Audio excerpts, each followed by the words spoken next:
कहानी की शुरुआत होती है एक हॉस्पिटल से, जहाँ एक बच्ची पैदा हुई थी और जब उसके पिता हैरी को ये पता चलता है कि उन्हें एक बेटी हुई है तो वो बहुत ज्यादा दुखी हो जाते हैं। और जब उसे हॉस्पिटल के खर्चे के बारे में पता चलता है तो उसे और भी ज्यादा गुस्सा आ जाता है, क्योंकि वो बहुत ज्यादा कंजूस था।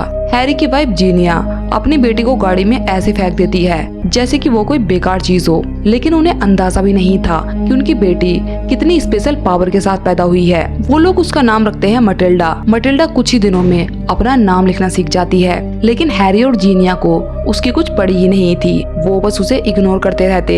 मटिल्डा जैसे जैसे बड़ी होती गई उसने अपना ख्याल रखना सीख लिया। उसका भाई माइकल स्कूल जाता और हैरी बेईमानी से गाड़ियाँ बेचने और जीनिया ताश खेलने। अब मटिल्डा घर पर अकेली रह जाती है, लेकिन मटिल्डा ने इस अकेलेपन में खुश रहना और जीना सीख लिया था। वो घर पर रखी सभी मैगजीन को पढ़ने लगी और जल्द ही उसने घर पर रखी सभी मैगजीन को पढ़ लिया। और तब उसने अपने डैड से पढ़ने के लिए किताब मांगी, लेकिन हैरी ने ये कहकर उसे किताब दिलाने से मना कर दिया कि किताबें बेवकूफ लोग पढ़ते हैं और हमारे जैसे स्मार्ट लोग टीवी देखते हैं, इसलिए तुम भी हमारे साथ टीवी देखो। लेकिन मटिल्डा को तो पढ़ना था, इसलिए उसने एक बुक से लाइब्रेरी का एड्रेस ढूंढ लिया और वो लाइब्रेरी जाकर किताबें पढ़ने लगी। और उसका किताब पढ़ने के डेडिकेशन को देखकर लाइब्रेरियन ने उसे लाइब्रेरी कार्ड बनवाने के लिए कहा, जिससे वो किताबें घर पर भी ले जा सकती थी। तब मटिल्डा किताबों को घर पर लाती और पढ़ती और इसी तरह वक्त गुजरने लगा।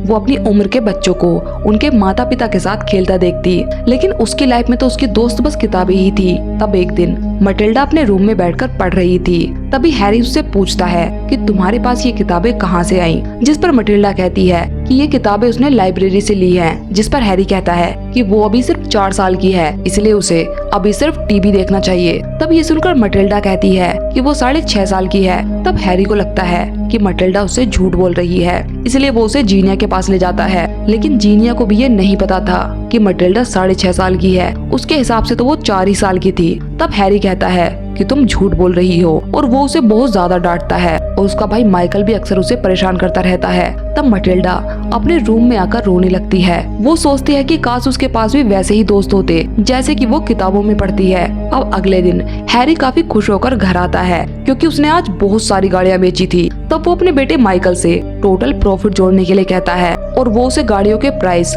और सेलिंग प्राइस भी बताता है। लेकिन माइकल के प्रॉफिट जोड़ने से पहले ही मटिल्डा टोटल प्रॉफिट बता देती है। तब ये सुनकर हैरी कहता है कि उसने पहले ही टोटल प्रॉफिट देख लिया था, इसलिए उसने चीटिंग की है और चीटिंग करने के लिए इंसान को सजा मिलती है। और तब वो उसे सजा के तौर पर मटिल्डा को रूम में लॉक कर देता है। और उस दिन मटिल्डा को सजा का मतलब समझ आता है और अब वो अपने पिता को सजा देने का फैसला करती है। वो सुबह हैरी के उठने से पहले ही उसकी ऑयल की बोतल में जीनिया का डाई कलर मिला देती है। अब जिससे हैरी के सारे बाल जीनिया की तरह डाई हो जाते हैं, जिसे देखकर मटिल्डा की हंसी नहीं रुकती और जीनिया और माइकल हैरी को देखकर काफी शॉक्ड थे। तब हैरी अपने बालों को हेड से छुपाकर माइकल और मटिल्डा को अपना शोरूम दिखाने लाता है। वो माइकल से कहता है कि मेरे बाद मेरे बिजनेस को तुम्हें ही संभालना है। इधर सीआईडी की नजर भी हैरी पर थी, क्योंकि वो चोरी की गई गाड़ियों के पार्ट्स खरीदकर उन्हें अपनी गाड़ियों में लगाता था। हैरी माइकल को बताता है कि वो कैसे खटारा गाड़ियों में खराब सामान लगाकर उन्हें अच्छे दामों में बेचता है, जिस पर मटिल्डा कहती है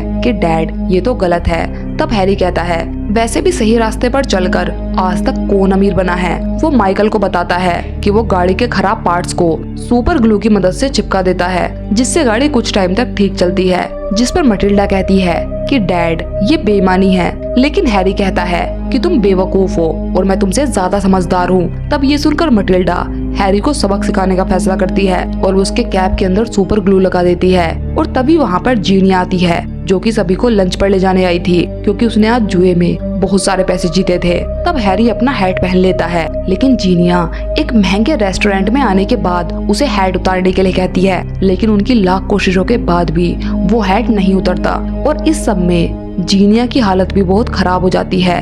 अब घर आने के बाद जीनिया उस हैट को काट कर बाहर निकालती है। तब गुस्से में हैरी सबसे कहता है कि आज से इस घर में वही होगा जो वो चाहेगा। और तब सब लोग एक साथ टीवी देखने लगते हैं, लेकिन मटिल्डा अपनी किताब पढ़ रही थी। तब ये देखकर हैरी को बहुत ज्यादा गुस्सा आता है और वो उसकी किताब फाड़कर उसे जबरदस्ती टीवी देखने के लिए मजबूर करता है। तब गुस्से में मटिल्डा जैसे ही टीवी को घूरने लगती है, तभी उनके टीवी में ब्लास्ट हो जाता है, जिस पर मटिल्डा कहती है कि ये मैंने नहीं किया। तब हैरी कहता है कि हाँ मुझे पता है ये तुम कर भी नहीं सकती।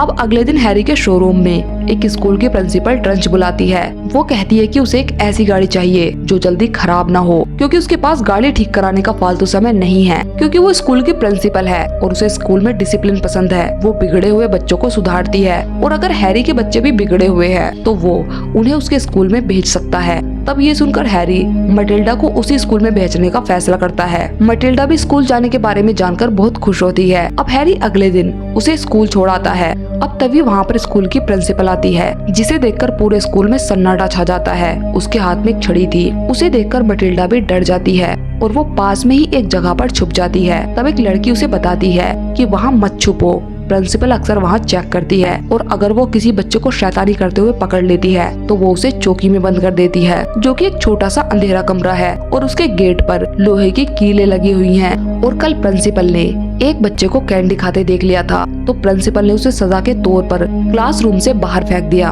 तभी एक लड़की लेवेंडर उसे बताती है कि प्रिंसिपल पहले ओलंपिक की तैयारी करती थी, इसलिए उसे सारे गेम आते हैं और वो बच्चों को अपना निशाना समझकर सजा देती है। और अगर कोई बच्चा घर पर प्रिंसिपल की शिकायत भी करे तो घर वाले भी बच्चे का यकीन नहीं करते। अब तभी प्रिंसिपल एक छोटी लड़की अमांडा को उसके हेयर स्टाइल की वजह से उसकी चोटी पकड़कर बाहर फेंक देती है। वो कहती है कि अगर कल तुमने ये 2 चोटी बनाई तो मैं तुम्हें चौकी में बंद कर दूंगी। वहीं दूसरी ओर मटिल्डा की क्लास टीचर मिस हनी बहुत अच्छी थी। वो सभी बच्चों से बहुत प्यार करती थी और तभी क्लास में पढ़ाते हुए मटिल्डा एक बहुत मुश्किल सवाल का जवाब देती है और जब class teacher miss Honey check करती है तो मटिल्डा का जवाब बिल्कुल सही था। तब मटिल्डा उन्हें बताती है कि उसने बहुत सारी किताबें पढ़ी हैं और उसे पढ़ना बहुत पसंद है। तब मिस हनी प्रिंसिपल के रूम में आती है और वो प्रिंसिपल ट्रंचबुल से कहती है कि मटिल्डा बहुत ज्यादा होशियार है, इसलिए हमें उसे बड़ी क्लास में डालना चाहिए। लेकिन प्रिंसिपल उसे ये कहकर वहाँ से भगा देती है कि वो मटिल्डा जैसी शैतान बच्ची को हैंडल नहीं कर पा रही है, इसलिए वो उससे अपना पीछा छुड़ाने के लिए बहाना बना रही है। अब स्कूल के बाद मिस हनी मटिल्डा के घर आती है और वो हैरी और जीनिया को मटिल्डा के तेज दिमाग के बारे में बताती है। वो कहती है कि उन लोगों को उसका एडमिशन बड़ी क्लास में करवाना चाहिए, लेकिन हैरी और जीनिया कहते हैं कि पढ़ लिख कर लोग बस गधा मजदूर बनते हैं, ज्यादा पढ़े लिखे लोग कुछ नहीं कर पाते। तब मिस हनी को भी ये एहसास हो जाता है कि मटिल्डा के पेरेंट्स उस पर ज्यादा ध्यान नहीं देते और वो कभी भी उसकी बात नहीं सुनेंगे।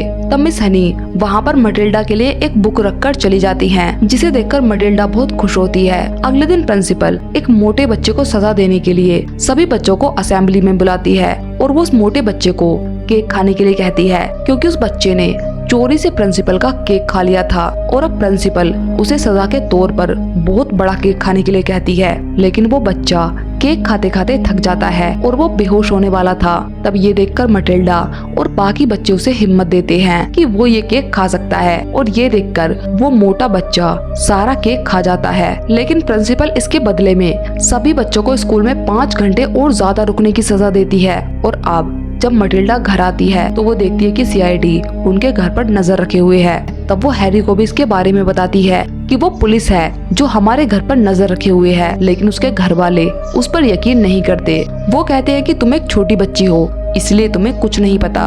अगले दिन स्कूल ट्रिप के दौरान लेवेंडर को एक न्यूट मिलती है, जिसे वो अपने साथ स्कूल ले आती है। इधर ट्रंचबुल मटिल्डा की क्लास में आती है और तब वो उस मग से पानी पीने लगती है जिसमें लेवेंडर ने उस न्यूट को छुपाया था। और तब उसे देखकर सभी बच्चे हंसने लगते हैं और जब ट्रंचबुल का ध्यान उस न्यूट पर जाता है तो वो इसके लिए मटिल्डा को ही दोषी ठहराती है और वो उसे डांटने लगती है। तब मटिल्डा गुस्से में उस ग्लास को देखती है, जिससे वो ग्लास नीचे गिर जाता है और अब जिससे वो न्यूट ट्रंचबुल पर चिपक जाती है। तब उसे देखकर वो डरने लगती है और सभी बच्चे ये देखकर हंसने लगते हैं। और अब ये देखकर मटिल्डा को एहसास होता है कि उसके अंदर कोई स्पेशल पावर है। तब वो इसके बारे में मिस हनी को बताती है, लेकिन उस वक्त उसकी पावर काम नहीं करती। तब मिस हनी उसे अपने साथ अपने घर पर ले आती है, जहाँ रास्ते में मटिल्डा उन्हें अपनी पावर के बारे में बता रही थी कि उसकी पावर कैसे काम करती है। अब तभी रास्ते में मिस हनी मटिल्डा को प्रिंसिपल ट्रंचबुल का घर दिखाती है। तब वहाँ लगे झूले को देखकर मटिल्डा उनसे पूछती है कि ये झूला यहाँ पर क्यों है। तब मिस हनी उसे बताती हैं कि दरअसल वो घर उसका था और जब वो 2 साल की थी तो उसकी मॉम की डेथ हो गई। फिर उसकी देखभाल के लिए उसकी मौसी को लाया गया, लेकिन उसकी मौसी उसके साथ बहुत बुरा बर्ताव करती थी। और फिर एक दिन अचानक उसके डैड ने सुसाइड कर लिया और तब से ट्रंचबुल ने पूरे घर पर कब्जा कर लिया और मिस हनी को घर से बाहर निकाल दिया और उसे रहने के लिए एक छोटा सा घर दे दिया। वो बताती है कि उसकी डॉल और उसका सारा सामान भी ट्रंचबुल ने अपने पास ही रख लिया। तभी वे लोग देखते हैं कि मिस ट्रंचबुल प्रैक्टिस करने बाहर जा रही है और अब उसके जाने के बाद मटिल्डा उस घर के अंदर चली जाती है। तब मिस हनी भी उसके पीछे पीछे चली जाती है। अब घर के अंदर जाने के बाद मिस हनी उसे अपना घर और रूम दिखाती है। वो देखती है कि ट्रंचबुल ने उसके पिता की फोटो को हटाकर अपनी फोटो लगा दी थी। इधर ट्रंचबुल की गाड़ी रास्ते में ही खराब हो जाती है। तब वो गुस्से में वापस आती है तो वो देखती है कि उसकी चॉकलेट का बॉक्स खुला हुआ है और तब ट्रंचबुल को देखकर मिस हनी और मटिल्डा अलग अलग छुप जाते हैं। लेकिन ट्रंचबुल को पता चल जाता है और वो मटिल्डा को पकड़ने ही वाली थी। लेकिन तभी मिस हनी गेट को खोलने और बंद करने लगती है और तब गेट की आवाज सुनकर ट्रंचबुल भागकर गेट के पास आती है। लेकिन तभी उसे मिस हनी के कदमों की आवाज सुनाई देती है जो कि भागकर ऊपर गई थी और तब ट्रंचबुल उसके पीछे भाग जाती है। इधर मिस हनी भी मटिल्डा के पास पहुंच जाती हैं और वो भागकर बेसमेंट की खिड़की से बाहर निकल जाती हैं। इधर ट्रंचबुल भी बेसमेंट का गेट तोड़कर बाहर आती है लेकिन उसे बाहर कोई नहीं दिखाई देता और तब वो वापस घर के अंदर चली जाती है। तब मटिल्डा और मिस हनी भी अपने घर चले जाते हैं और अब जब मटिल्डा घर पर आती है तो हैरी उस पर चिल्लाने लगता है और जब मटिल्डा गुस्से में अपने रूम के डोर को अपनी शक्तियों से बंद करने की कोशिश करती है तो वो उस डोर को बंद कर देती है और तब उसे अपनी पावर के बारे में समझ आता है और अब वो हैरी, जीनिया और प्रिंसिपल की डांट याद करके प्रैक्टिस करती है और अब जल्द ही वो अपनी पावर का इस्तेमाल करना सीख जाती है। वो अपनी शक्तियों से चीजों को कंट्रोल करने लगती है और तभी वो अपने घर के बाहर सीआईडी को देखती है जो कि उनके गैराज में रखे चोरी किए गए सामान की वीडियो बनाकर सबूत इकट्ठा कर रहे थे। तब मटिल्डा अपनी पावर का इस्तेमाल करके उनसे वो रिकॉर्डिंग वाली टैप ले लेती है क्योंकि वो अपने पिता को सुधरने के लिए थोड़ा समय देना चाहती थी। अब रात में मटिल्डा पूरी तैयारी के साथ ट्रंचबुल के घर के पास आती है जहाँ वो देखती है कि ट्रंचबुल अपने जैवलिन को साफ कर रही थी। तब मटिल्डा उस घर के बाहर एक जगह से मिस हनी के डोल को अपनी पावर से घर से बाहर ले आती है जिसके बाद वो ट्रंचबुल के चॉकलेट बॉक्स से 2 चॉकलेट निकाल लेती है और उसकी घड़ी को घुमाकर टाइम बदल देती है। वो अपनी पावर से ट्रंचबुल की फोटो को जलाकर उसकी जगह पर मिस हनी के फादर मैग्नस की फोटो लगा देती है और फिर वो लाइट फ्लिकर करके ट्रंचबुल को डराने लगती है। ट्रंचबुल देखती है कि उसके घर का सारा सामान इधर उधर गिर रहा है जिससे ट्रंचबुल को लगता है कि शायद उसके घर के अंदर कोई भूत आ गया है। तब वो डर कर घर से बाहर जाने लगती है लेकिन तभी उसे वहाँ पर मटिल्डा का रिबन मिल जाता है जो कि शायद वही उलझ गया था और उसे देखकर ट्रंचबुल समझ जाती है कि ये किसी बच्चे का काम है। तब अगले दिन मटिल्डा मिस हनी को उनकी डोल और एक चॉकलेट देती है। वो कहती है कि मैंने अपनी पावर की मदद से इस डोल को वहाँ से बाहर निकाला था और तब वो मिस हनी को भी अपनी शक्तियाँ दिखाती है जिन्हें देखकर मिस हनी बहुत ज्यादा हैरान थी। मटिल्डा कहती है कि मैंने अपनी पावर को कंट्रोल करना सीख लिया है और अब आप ये बताओ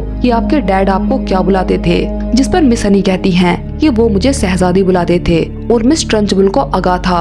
अब तभी उनकी क्लास में प्रिंसिपल भी आ जाती है और वो सभी बच्चों के सामने मटिल्डा को पकड़ लेती है और वो उसे चौकी में बंद करने वाली थी। लेकिन तभी मटिल्डा अपनी पावर से बोर्ड पर एक मैसेज लिखती है जिसमें लिखा था कि अगाथा, मैं मैग्नस हूँ। अगर तुम आज इस शहर को छोड़कर नहीं गई तो तुम्हारे साथ भी वही होगा जो तुमने मेरे साथ किया था। अब ये देखकर प्रिंसिपल बहुत डर जाती है और तभी मटिल्डा उस पर चौक और बाकी सामान गिराने लगती है जिसके बाद वो अपनी पावर से ट्रंचबुल का बुरा हाल कर देती है और तब ये देखकर बाकी बच्चे भी उस प्रिंसिपल को चीजें फेंक कर मारने लगते हैं और तब उनसे खुद को बचाते हुए ट्रंचबुल हमेशा के लिए शहर छोड़कर चली जाती है और तब मिस हनी को उस स्कूल का प्रिंसिपल बना दिया जाता है और वो खुशी खुशी अपने घर में वापस रहने लगती है। तभी एक दिन जीनिया और हैरी मटिल्डा को ले जाने आते हैं क्योंकि वो अब इस शहर को छोड़कर जा रहे थे। तब मटिल्डा मिस हनी से कहती है कि आप मुझे अडॉप्ट कर लो क्योंकि मुझे ये स्कूल और आपके साथ रहना अच्छा लगता है। जिस पर हैरी कहता है कि मिस हनी, तुम जैसी बदतमीज बच्ची को अपने पास कभी नहीं रखेंगी। तब ये सुनकर मिस हनी कहती हैं कि वो मटिल्डा को अपने पास रखने के लिए तैयार है। तब मटिल्डा अपने बैग से अडॉप्शन के पेपर निकालती है और जीनिया और हेनरी भी जल्द ही उन पर साइन कर देते हैं। वो मिस हनी से कहते हैं कि वो मटिल्डा का खर्चा नहीं देंगे, जिस पर मिस हनी कहती है कि उसकी कोई जरूरत नहीं है। और तब मिस हनी और मटिल्डा एक परिवार की तरह साथ रहने लगते हैं और दोनों एक दूसरे के साथ बहुत खुश थे। और इसी के साथ ये कहानी यहीं पर खत्म होती है।